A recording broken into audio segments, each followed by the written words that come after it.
আসসালামু আলাইকুম প্রিয় বার্সা ফ্যান্স, প্রিয় কুলার্স।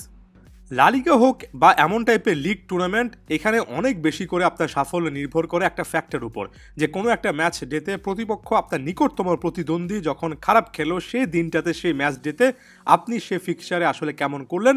কোনো একটা প্রতিপক্ষ আপনার খুব কাছাকাছি থাকা অবস্থায় যদি তাদের ম্যাচে পয়েন্ট ড্রপ করে, তাহলে আপনি সেই ম্যাচটাতে বা সেই ফিক্সচারটাতে যদি পূর্ণ পয়েন্ট নিতে পারেন, আপনার সম্ভাবনা অনেকটুকু বেড়ে যায়। বার্সেলোনা ব্যাক টু ব্যাক এমন সিচুয়েশান পেল এবং এমন সিচুয়েশানে শেষ পর্যন্ত শেষ হাসিটা বার্সারই হলো।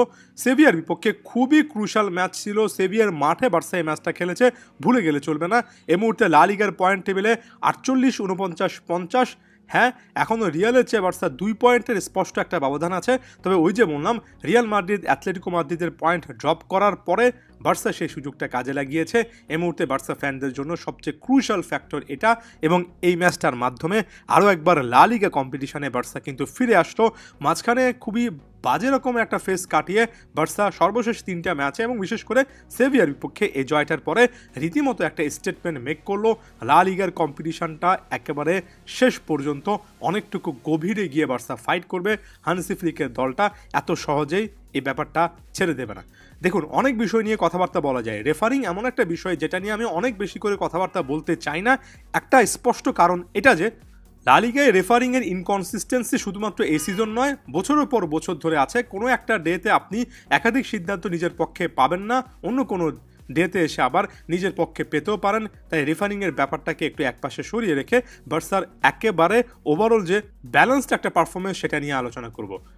বেশ শুরুতেই বার্সেলোনা গোল পেয়ে যায়, তবে লেভানডস্কি 7ম মিনিটে যে গোলটা করেছেন সেটা পরবর্তী অ্যাটাকটাতেই বার্সার হাইলাইন ডিফেন্সটাকে ভেঙে কিংবা সেটা দুর্বলতার সুযোগ নিয়ে ভার্গাস গোলটা করলেন, এবং প্রথম 10 মিনিটের মাথায় এ ব্যাপারটা একেবারে সেট হয়ে গিয়েছিল যে কেউ কাউকে ছেড়ে কথা বলবে না, এবং এখানে বার্সা যতটুকু হাইলাইন ডিফেন্স নিয়ে প্রতিপক্ষকে পুশ করার চেষ্টা করবে, তত বেশি করে সেভিয়ার কাউন্টার অ্যাটাকিং থ্রেট থাকবে, কারণ এই দলটাতে বেশ কয়েকজন ফাস্ট অ্যাটাকার কিন্তু আছেন।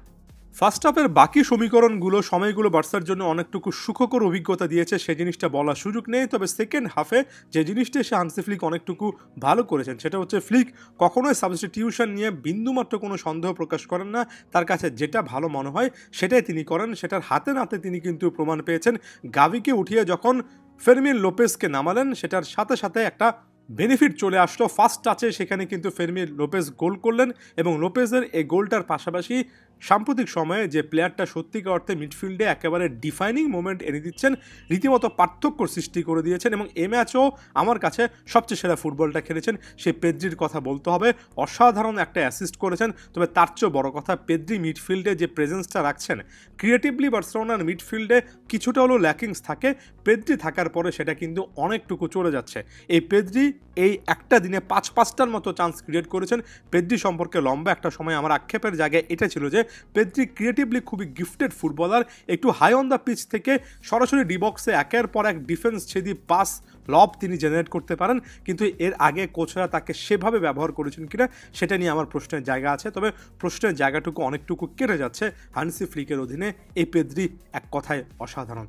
দেখুন, তারপরও কিছু না কিছু থাকে। সেভিয়া যে টাইপের অ্যাটাক লাইন আপ নিয়ে এবং সেকেন্ড হাফে যে সাবস্টিটিউটগুলো করিয়েছে, তারপরে যে কোনো মোমেন্টে তারা কিন্তু ফিরে আসতে পারতো। এর পাশাপাশি রোনাল আরাউর ইনজুরি সংক্রান্ত ইস্যুটার কথা ভুলে যাবেন না। পাও কুবার্সি এসে খুব ভালো সার্ভিস দিয়েছেন। তবে ওভারঅল সেটাকে কেন্দ্র করে একটা খারাপ লাগে, একটা ডাউট তো একেবারে ম্যাচের ওই টাইমটাতেও ছিল। তবে এই সময়টাতে পুরো সিজন জুড়ে বার্সাকে যিনি রক্ষা করেছেন, আরও একবার রাফিনা সে কাজটা করলেন। ডান পায়ের একটা জোরালো শট এবং আরও একবার রেঞ্জ দেখালেন, ভিন্ন একটা জায়গা থেকে ভিন্ন একটা অ্যাপ্রোচে রাফিনার গোল। এক কথায় অসাধারণ। শুধুমাত্র সে ব্যাপারটা নয়, যেভাবে তিনি উইংটা সুইচ করেছেন নামিল ইয়ামালের সাথে, রাইট উইং ধরে বার্সেলোনা অনেকটুকু আক্রমণাত্মক ফুটবল খেলেছে, এবং সেটা যে শুধুমাত্র লামিল ইয়ামাল করেছেন রাইট উইঙ্গার হিসেবে ব্যাপারটা এমন নয়, তার পাশাপাশি রাফিনা উইং সুইচ করেও কিন্তু একটার পর একটা আক্রমণ করেছেন। একেবারে শেষের দিকে এসে এরিক গার্সিয়া একটা গোল পেয়েছেন। তবে এরিক গার্সিয়ার গোলটার আগে প্রায় 20 থেকে 25 মিনিট বার্সা যে ডিফেন্ডিংটা করেছে, যেখানে সেভিয়া খুব একটা বেশি স্পষ্ট চান্স ক্রিয়েট করতে পারেনি, সেটাতেও কিন্তু বার্সার ডিফেন্সকে একটা কৃতিত্ব দিতে হবে। শেষের দিকে এসে ডিফেন্স লাইনের কাছ থেকে আমরা এই পারফরমেন্স আশা করি, যেখানে তারা অনেক বেশি ক্লিনিক্যাল থাকবে।